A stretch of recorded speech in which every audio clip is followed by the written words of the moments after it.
Indo British advanced pain clinic నొప్పిమాయం surgery దూరం for appointments 9155515563.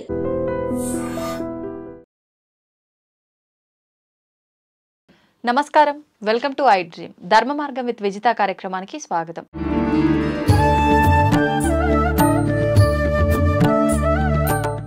అయితే మనం చూస్తూ ఉంటాము, చాలామంది రకరకాల ఇబ్బందులతో బాధపడుతుంటారు. ముఖ్యంగా సంతానం ఆలస్యం అవుతూ ఉండడము, లేదంటే వివాహం ఆలస్యం అవుతూ ఉండడము, లేదంటే దోషాలతో రకరకాల దోషాలతో ఇబ్బంది పడుతూ ఉండడము, కాలసర్ప దోషం అని చెప్పి, కుజదోషం అని చెప్పి, ఇలా రకరకాల దోషాలతో ఇబ్బంది పడుతుంటారు. ఇలా ఇబ్బంది పడేవాళ్ళు ఎక్కువగా సుబ్రహ్మణ్య స్వామి ఆరాధన చేస్తే కనుక, దానికి సంబంధించిన పరిహారాలు చేసుకుంటే కనుక ఈ ఇబ్బందుల నుంచి, దోషాల నుంచి బయటపడే అవకాశం కూడా ఉంటుందని చెప్పి అంటుంటారు.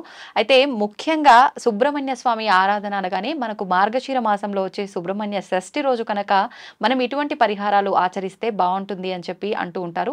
అయితే ఎటువంటి పరిహారాలు ఆచరించాలో ఇప్పుడు గురుగారితో మాట్లాడి తెలుసుకుందాం. ప్రస్తుతం నాతో పాటు ఉన్నారు ప్రముఖ జ్యోతిష పండితులు నందిబట్ల శ్రీహరి శర్మ గారు. ఇప్పుడు వారితో మాట్లాడి తెలుసుకుందాం. నమస్కారం గురుగారు.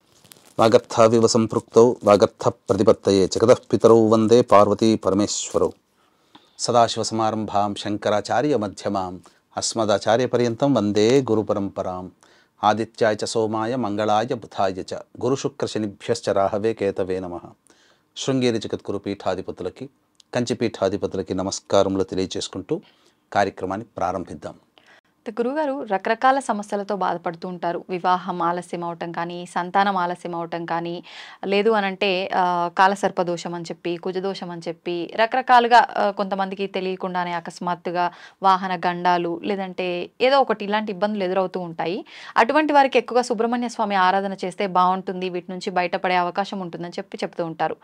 మనం మిగతా రోజుల్లో సుబ్రహ్మణ్య స్వామి ఆరాధన కన్నా కూడా సుబ్రహ్మణ్య షష్ఠి రోజు కనుక దానికి సంబంధించిన విధి విధానాలు పాటిస్తే బాగుంటుంది, ఇంకా మంచి ఫలితం ఉంటుందని అంటారు కదా. మరి ఈ మార్గశిర మాసంలో వచ్చే సుబ్రహ్మణ్య షష్ఠి రోజు మనం ఎటువంటి విధి విధానాలు ఆచరించాలి? ముఖ్యంగా మనం ఏదైనా చేస్తున్నామంటే దానికి సంబంధించిన వృత్తాంతం తెలుసుకుంటే ఇంకా బాగుంటుంది కదా. అసలు సుబ్రహ్మణ్య స్వామి జన్మ వృత్తాంతం ఏంటి, దాని గురించి కూడా తెలియజేయండి. తప్పకుండానమ్మా. ఇప్పుడు గమనించుకున్నట్లయితే ఈ యొక్క మానవ జీవితంలో కుజుడు అత్యంత ప్రధాన భూమిక పోషిస్తాడు నవగ్రహాలలో. ఈ కుజ ప్రభావం వల్లనే చాలా మందికి వివాహాలు ఆలస్యం అవుతుంటాయి. ఈ కుజ ప్రభావం వల్లనే వివాహమైన తర్వాత కూడా డివోర్సులు జరుగుతూ ఉంటుంటాయి.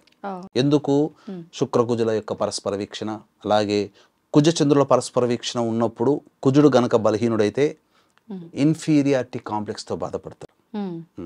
ఇప్పుడు ఒక వ్యక్తి ఎక్కడో కూర్చొని నవ్వినా నా గురించే నవ్వాడేమో, లేదా ఒక వ్యక్తిని తూలనాడితే ఇక బాధపడిపోయి రూమ్లో నుంచి 4-5 రోజులకి బయటికి రారు, ఆ బాధలోంచి బయటికి రారు, ఓవర్కమ్ అవ్వలేరు. అంటే ప్రతి చిన్నదాన్ని కూడాను సీరియస్గా తీసుకుంటారు. అటువంటి మనస్తత్వం ఈ కుజదోష ప్రభావం వల్ల కలుగుతుంది. ఎక్కువ మందికి ఈ ఉద్యోగంలో చేస్తున్నటువంటి ఉద్యోగంలో కుజుడు దశమ స్థానంలో ఉన్న దశమ స్థానాన్ని చూస్తున్నా ఏమవుతుందంటే ఆ ఉద్యోగంలో ఎక్కువ కాలం నిలబడరు, ఉద్యోగాలు మారుతూనే ఉంటుంటారు, ఎవరు యాజమాన్యం తీయరు. కానీ ఒక సంవత్సరం చేస్తారు, వాళ్ళకే మార్పు అనేటువంటిది జరిగి వాళ్ళకే ఇది నేను చేసేది కాదేమో, తక్కువ ఉద్యోగం అని చెప్పి జంప్ అయిపోతుంటారు. అంటే ఒక చోట నిలకడలేని జీవితం ఉద్యోగ స్థానం మీద కుజ ప్రభావం కనుక ఉంటే ఉంటుంది. సంతానం మీద కుజ ప్రభావం ఉంటే తరచూ మిస్క్యారీస్ అవుతూ ఉంటుంటాయి. పురుషుడిలో సంతాన దోషం ఉందనుకోండి, శరీరంలోనే ఆ కణములన్నీ కూడాను పుట్టి మరణిస్తాయి. అందుకని డెడ్ కౌంట్స్ అని అంటారు, డెడ్ సెల్స్ ఉన్నాయని అంటారు డాక్టర్ల దగ్గరికి పోతే. మగవాడి శరీరంలో, ఆడవాళ్ళ శరీరంలో ఎలా ఉంటుందంటే కుజ ప్రభావం వలన శరీరము అగ్నితో కూడుకున్నటువంటి ప్రభావం వలన స్త్రీ గర్భంలో ఫలదీకరణ చెందదు, మిస్క్యారీస్ అవుతుంది. దీన్నే కాకవంధ్యా దోషము అని అంటారు. అలాగే కుజుడు రుణస్థానంలో ఉంటే ఎప్పుడు రుణగ్రస్తులు అవుతూనే ఉంటుంటారు. అలాగే అష్టమ స్థానంలో ఉంటే తరచూ యాక్సిడెంట్స్, తరచూ ఆపరేషన్స్. అంటే మన శరీరం నుంచి రక్తము చింది భూమి పుత్రుడు కుజుడు కదా, మన శరీరం మీద రక్తం చింది భూమిని తడిపింది అని అంటే కుజగ్రహ ప్రభావ దోషం ఉన్నటువంటి కారణం. అందుకని ఈ కుజుడు అష్టమంలో కానీ అష్టమ స్థానం మీద కుజ ప్రభావం ఉంటే జరిగేటువంటిది. 3వ స్థానం మీద కుజ ప్రభావం ఉంటే సోదర సోదరిమణులు స్నేహితులతో ఎప్పుడు కొట్లాటలు. 2వ స్థానం మీద కుజ ప్రభావం ఉంటే ప్రతిదీ మాట కూడా కఠినంగా వస్తుంది, దానివల్ల అందరూ ఇబ్బంది పడుతూ ఉంటుంటారు. 9వ స్థానం మీద ఇక 5వ స్థానం, 4వ స్థానం చెప్పుకున్నాం, 6వ స్థానం చెప్పుకున్నాం, 7వ స్థానం దాంపత్య సమస్యలు, ఎవరితో కలిసి తొందరగా కలవలేకపోవడం. 9వ స్థానం మీద కుజ ప్రభావం ఉంటే ఆస్తి విషయంలో తగాదాలు, వారసత్వ ఆస్తి లిటిగేషన్స్ ఇవన్నీ ఉంటాయి. 10వ స్థానం ఉద్యోగం చెప్పుకోండి. లాభస్థాన ప్రభావం ఏమవుతుంది, తల్లిగారి యొక్క కుటుంబీకులతో ఎప్పుడు విభేదాలు ఉంటాయి. 12వ స్థానంలో కుజుడున్నాడంటే ఎప్పుడు ఖర్చులే. రూపాయి సంపాదిస్తే 10 రూపాయలు ఖర్చు పెట్టాలి, 9 రూపాయలు అప్పు తీసుకురావాలి, లేకపోతే ఉన్న ఆస్తిని కరగబెట్టుకుంటారు. ఇలా 12 భావాలలో కుజుడు ఉన్నప్పుడు ఇచ్చే ఇబ్బందుల నుంచి బయటపడడం కోసం ఈ సుబ్రహ్మణ్య షష్ఠి రోజున చెప్పుకోబోయేటువంటి పరిహారాలు కనుక పాటించుకుంటే చాలా మేలు జరుగుతుంది. ముఖ్యంగా ఈనాడు కలియుగంలో రాహుకేతుల మధ్య చంద్రుడు తప్ప మిగతా అన్ని గ్రహాలు పడినా కాలసర్పదోషము. ఈ కాలసర్పదోష ప్రభావంలో భయపడాల్సిందంటూ ఏమీ లేదు. కాకపోతే మనకు ఏదైతే రావాల్సి ఉంటుందో అది ఆలస్యం అవుతుంది. మనము సాధారణంగా ఏ వ్యక్తి అయినా కష్టపడితే ఒక 60% ఫలితం వస్తుంది. కానీ ఆ వ్యక్తి కూడా, కాలసర్పదోషం ఉన్న వ్యక్తి కూడా కష్టపడితే 30% ఫలితం వస్తుంది. అందుకని 100% ప్రయత్నిస్తేనే 60% ఫలితాలు వస్తాయి. కాబట్టి ఈ కాలసర్పదోషం ఉన్నా, కుజదోషం ఉన్నా, అలాగే సంతాన పరంగా కానీ చాలా రకాలైనటువంటి సమస్యలు అనేటువంటి ఉంటాయి. ముఖ్యంగా కుజుడు సర్పగ్రహానికి ప్రతీక కాబట్టి చాలామంది జీవితాలలో శ్వేత కుష్టు వ్యాధి అని ఉంటుంది, అంటే బొల్లి అని అంటారు, అదొకటైనా. లేదా చాలామందికి సొరియాసిస్ ఉంటుంది, తలలో చుండ్రు కానీ శరీరంలో సొరియాసిస్. ఇవన్నిటికీ కూడాను మూల కారణం కుజుడు. అంటే ఏంటి, ఇవన్నీ కూడా మీకు గమనించుకున్నట్లయితే మెడికల్ ఆస్ట్రాలజీ ప్రకారం కనుక చూసుకున్నట్లయితే కుజుడు దేనికి సంకేతం అమ్మా? బోన్స్కి సంకేతం. ఉండేటువంటి రక్తంలో ఉండేటువంటి ఎరుపు రంగుకి సంకేతం, ఎర్రటి రంగు రావడానికి. సరే, రక్త దోషాలు అనేటువంటివి ఈ కుజగ్రహ ప్రభావం వల్ల మెయిన్గా కలుగుతాయి. కాబట్టి శరీరంలో రక్త సంబంధమైన దోషంతో ఇబ్బంది పడేవాళ్ళు ఈ యొక్క సంబంధించినటువంటి కుజునికి సంబంధించిన ప్రీతికరమైన కుజుడు జన్మించినటువంటి రోజు సుబ్బరాయ షష్ఠి, మార్గశిరమాసం శుద్ధ షష్ఠి. దీనికి ప్రత్యేకంగా ఈ రోజు ఒక గొప్పదైన అరుదైనటువంటి రోజుగా కూడా చెప్పవచ్చు.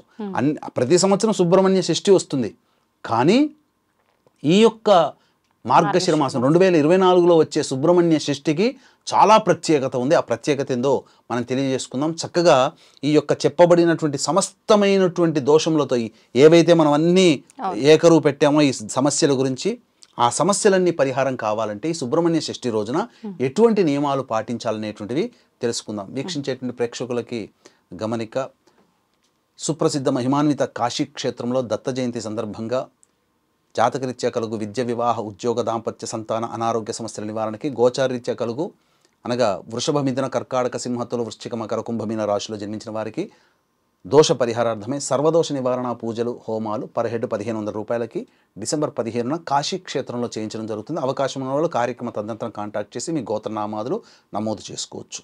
ఇక ఎటువంటి పరిహారాలు పాటించాలి అనేటువంటి విషయాన్ని కనుక వస్తేనమ్మా, ఆ రోజున సూర్యోదయ పూర్వమే లేచి కాలకృత్యాదులు తీర్చుకొని ఇంట్లో ఆవు నేతితో కానీ నువ్వుల నూనెతో కానీ దీపారాధన చేసి తదనంతరం మొట్టమొదటిగా ఉదయిస్తున్నటువంటి సూర్యునికి అర్ఘ్యం ఇవ్వాలి. ఇక తరువాత ఆ రోజంతా కూడాను ఉపవాసం ఉంటే చాలా మంచిది. ఇక పొద్దున్నే లేచి దేవాలయానికి వెళ్ళాలి, శివాలయానికి వెళ్ళిన తర్వాత ఆ శివాలయంలో శివ పరివారంలో ఇదంతా కూడా ఉంటారు కదా, కుమారస్వామి, వినాయకుడు, అమ్మవారు, ఈశ్వరుడు. ఈ శివ పరివారానికి అర్చనాభిషేకాదులు జరిపించుకోవాలి. ముందుగా గణపతికి గరికతో అర్చన చేసుకోవాలి.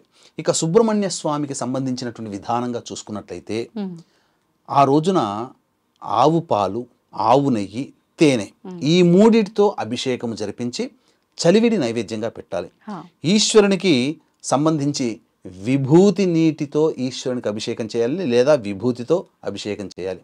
అమ్మవారికి అయితే కుంకుమ, పసుపు కుంకుమలతో ఆ నీటితో అభిషేకం కానీ అర్చన కానీ చేయించవచ్చు. ఇక తదనంతరం స్వామివారి యొక్క దేవాలయంలో ప్రాంగణంలో ఈ సంబంధించిన ధ్వజస్తంభం ఉంటుంది కదమ్మా, ఆ ధ్వజస్తంభం దగ్గర మనము గళ్ళ ఉప్పు, మిరియాలు, తోక మిరియాలు, తర్వాత మిశ్రి అంటే నవబోద్గడ్డ, పటిక బెల్లం అంటారు, వాటిని కచాపిచిగా దంచి 1 టీ స్పూన్ మందం ఆ విధంగా ధ్వజస్తంభం దగ్గర, బలి పెట్టే ప్రదేశం ఉంటుంది ధ్వజస్తంభం దగ్గర, అక్కడ పెట్టి వస్తే చాలు. లేదా దేవాలయంలో బలి పెట్టేటువంటి ప్రదేశాలు కొన్ని ఉంటాయి, ఆ బలి పెట్టే ప్రదేశం అన్నిట్లో కూడాను ఈ విధంగా చేయవచ్చు. పెట్టిన తర్వాత సుబ్రహ్మణ్య భుజంగ స్తోత్రం పారాయణం చేయాలి. అక్కడే ఉండి ఒక 11 సార్లు అయినా చేయాలి. ముఖ్యంగా ఈ యొక్క పిల్లలకి జ్ఞానం రావాలి అనగా ఆటిజంతో బాధపడుతుంటారు కదమ్మా, సుబ్రహ్మణ్య స్వామికి ఆ సుబ్రహ్మణ్య షష్ఠి రోజున తేనెతో అభిషేకము జరిపించి ఆ తేనెని ఒడిసిపట్టి ప్రతిరోజు ఒక స్పూన్ తేనె పిల్లలకి కనుక ఇస్తే ఖచ్చితంగా ఆటిజం నుంచి బయటపడతారు. ఎక్కడనో డాక్టర్లను సంప్రదించాలి, కానీ సంవత్సరంలో నయమయ్యేది 6 నెలలకే నయమవుతుంది. కాబట్టి ఆ విధంగా చేయవచ్చు. చేసిన తర్వాత ఆ రోజు ఉంటే ఉపవాసం ఉండవచ్చు, కానీ ఆ రోజున మాత్రం ఎటువంటి మద్యపానము, మాంసాహారము, దాంపత్యము పనికిరాదు. ఆ విధంగా మనం షష్ఠికి ఒక ప్రత్యేకమైన ఉన్నదని చెప్పాను కదమ్మా. ఏంటంటే కుజునికి సంబంధించి సుబ్రహ్మణ్య స్వామి, కుజునికి అధిష్టాన దేవత ఎవరు? సుబ్రహ్మణ్య స్వామి. సుబ్రహ్మణ్య స్వామి ఈజ్ నథింగ్ బట్ కుజుడి నవగ్రహాల్లో, సందేహమే లేదు. ఆ కుజుడికి సంబంధించిన నక్షత్రాలు మృగశిర, చిత్త, ధనిష్ట. ఆ రోజున ధనిష్ట నక్షత్రం ఉంది, చాలా అద్భుతమైనటువంటిది. ధనిష్ట నక్షత్రం చాలా గొప్పది. కాబట్టి సుబ్రహ్మణ్య స్వామి యొక్క రూపమైనటువంటి కుజునికి సంబంధించిన నక్షత్రం ఉండడం, సుబ్బారాయుడు షష్ఠి అవ్వడం, ఆ రోజున శుక్రవారం అవ్వడం చాలా విశేషం అమ్మా. అది చాలా గొప్పదైనటువంటి విశేషంగా చెప్పబడి ఉంది. మరి శనివారం అయింది ఆ రోజు, శుక్రవారం కాదు, శనివారం అయింది. ధనిష్ట నక్షత్రం ఉంది ఆ రోజున. కాబట్టి ఆ విధంగా చేయవచ్చునమ్మా. చేసినటువంటి వ్యక్తికి సకలమైనటువంటి దోషాలు తొలగిపోతాయి. ఇక రుణ విమోచక అంగారక స్తోత్ర పారాయణము ఎన్నిసార్లు వీలైతే అన్నిసార్లు చేయమని చెప్పండి. ఆ రోజున 27 సార్లు చేస్తే రుణగ్రస్తం నుంచి విమోచనం పొందుతారు. చదవాలా లేదంటే చదవాలమ్మా. రుణ విమోచక అంగారక స్తోత్రము 27 సార్లు పారాయణం చేస్తే హౌసింగ్ లోన్లు రావాల్సిన వాళ్ళు హౌసింగ్ లోన్స్ కానీ, వెహికల్ లోన్స్ కానీ వస్తాయి. ఏదైనా ఇబ్బందులు ఉండి లేదు, ఆ రుణాన్ని తీర్చుకునే మార్గము మనకు కనబడుతుంది. గురుగారు, ఆ రోజు మనం ఏ రకంగా ఉపయోగించాలి, ఏ రకమైన విధి విధానాలు ఆచరించాలో, ఎటువంటి పరిహారాలు తెలియజేశారు. మరి సుబ్రహ్మణ్య స్వామి వృత్తాంతం ఏంటి, జన్మ వృత్తాంతం? సుబ్రహ్మణ్య స్వామి జన్మ వృత్తాంతాన్ని కనుక తెలుసుకున్నట్లయితే, సతీదేవి అగ్నిలో ఆహుతి అయిపోయిన తర్వాత పరమేశ్వరుడు ధ్యాన నిమగ్నుడై తపస్సుకు వెళ్తాడు. ఇక ఈ తారకాసురుడు అనేటువంటి యొక్క రాక్షసుడు ముల్లోకాలని పీడింపచేస్తూ బ్రహ్మవరప్రసాదం ఏమనంటే, ఈశ్వరుడికి అమ్మవారికి అనగా పార్వతి సతీదేవికి పుట్టిన సంతానములలోనే నా యొక్క మరణం కలగాలని వరం కోరుకున్నాడు. అమ్మవారా అగ్నికి ఆహుతి అయిపోయింది, ఇక జన్మించే అవకాశం లేదనుకున్నాడేమో. స్వామి వారేమో తపస్సులో ఉన్నాడు, ఇంకా చాలా కొన్ని యుగాల వరకు ఇక జరగదేమో అనుకొని వారిద్దరికి పుట్టిన సంతానంతోనే నాకు మరణం సంభవించాలని కోరుకున్నాడు. ఆ విధంగా ఆ యొక్క మరణం దుర్లభం, ఆ యొక్క వివాహం జరగడం దుర్లభం అనుకున్నాడు. ముల్లోకాల్ని పీడింపచేస్తే బ్రహ్మాది దేవతలందరూ కూడా మొరపెట్టుకొని ఆ ఈశ్వరుణ్ణి మన ధ్యానం నుంచి విమోచనం కలిగించాలంటే ఒక మన్మథుడి వల్ల అవుతుందనడం, మన్మథుడు బాణం వేయడం, ఆమె హిమవంతుని పుత్రికగా జన్మించింది, పార్వతిగా జన్మించింది. ఆ తర్వాత ఈశ్వరునికి సపర్యలు చేస్తూ ఉంటే గత జన్మ వృత్తాంతం అంతా గుర్తుకొచ్చి ఆ ఎదురుగా ఉన్నటువంటి కామోపవేశముతో పార్వతిని వివాహం ఆడడం. తదనంతరం ఆ యొక్క వివాహమైనటువంటి తర్వాత వాళ్ళ యొక్క శృంగార కేలి ప్రభావం చేత ఈ యొక్క శివుడి వీర్యము పతనమైనది. ఆ పతనమైనప్పుడు ఆ యొక్క పతనమైనటువంటిది ముందుగా గంగలో పడింది. గంగ ముందుగా అగ్ని మన భూమి మీద పడింది. ఆ భూమి అగ్నికి అందించింది, ఆ భూమి భరించలేకపోయింది. ఆ తర్వాత అగ్నిదేవుడు తీసుకుని వెళ్ళి గంగలో వేస్తాడు. ఆ గంగలో ఉన్నటువంటి ఆ శివ వీర్యము సంబంధించినటువంటి ఒడ్డున చేరుకొని ఉండడం, అవి ఆ గంగలో ఉండగానే 6 ముఖాలుగా విడివడి ఉండి ఆ యొక్క కుమారస్వామి జన్మించడం, అవన్నీ జరిగిపోయాయి. తదనంతరం తారకాసుర సంహారం జరిగింది. జరిగిన తరువాత ఈ యొక్క స్వామి వృత్తాంతం ఇదమ్మా. ఈ వృత్తాంతం అయిన తర్వాత ఈ సంబంధించినటువంటి స్వామి వారికి సంబంధించిన విశేషమైన, ఎందుకంటే సేనానాయకుడు, దేవసేనా నాయకుడు, దేవతలకి సేనాధిపతి. కాబట్టి సేనాధిపతి ఉన్నప్పుడు ఆయుధము, వాహనం ఇవన్నీ రావాలి కదా. కాబట్టి ఈ యొక్క తారకాసురుని యొక్క అన్న మిగిలిపోయాడు. మిగిలిపోయినప్పుడు ఆ తారకాసురుని యొక్క అన్నతో శూరపద్ముడు అనేటువంటి వాడు ఆ యొక్క శూరపద్ముడితో యుద్ధం చేస్తుండగా అతను పక్షి రూపాన్ని పొంది యుద్ధం చేశాడు. చేసినప్పుడు తన శూలాయుధాన్ని విడవగా అది పక్షి 2గా చీలిపోయింది. ఒకటి కోడిపుంజుగా, రెండవది నెమలిగా మారింది. ఆ కోడిపుంజే సుబ్రహ్మణ్య స్వామికి ధ్వజము, నెమలి వాహనమయ్యింది. ఎందుకంటే శూరపద్ముడు వేడుకుంటాడు, నన్ను రక్షించు, నీ శిష్యుడిగా నీ దాసుడుగా ఉంటానని చెప్పి.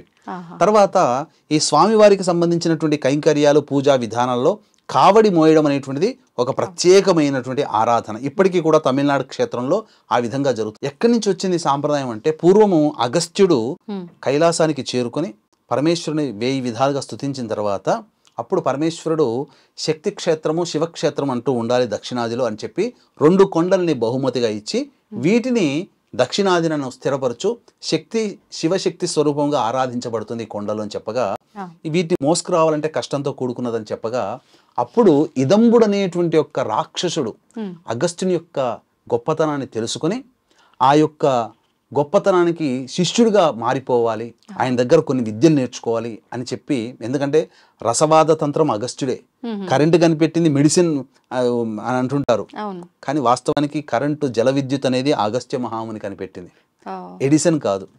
ఇది ఇన్వెన్షన్, డిస్కవరీ మాత్రం అగస్త్యుడే. ఎడిసన్కి డిస్కవరీకి చాలా తేడా ఉంది. ఇక ఈ విధంగా అగస్త్యుని 1000 విధాలుగా ప్రాధేయపడి శిష్యునిగా చేర్చి నాకంటూ కొంత విద్య నేర్పనంటే, అయితే ఒక పని చేయి, 2 కొండల్ని పట్టుకొనిరా, దీన్ని పట్టుకోవడానికి కూడా నేను కొన్ని విద్యలు నేర్పుతున్నానని చెప్పి కొన్ని విద్యలు అప్పటికప్పుడే ఆపత్కాలంలో అతనికి నేర్పాడు.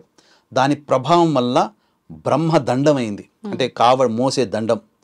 అష్టనాగులని కూడా వశపరుచుకున్నాడు. ఆ అష్టనాగులు ఒక్కొక్క కావడిలో పెట్టుకొని తంత్రులుగా మారాయి.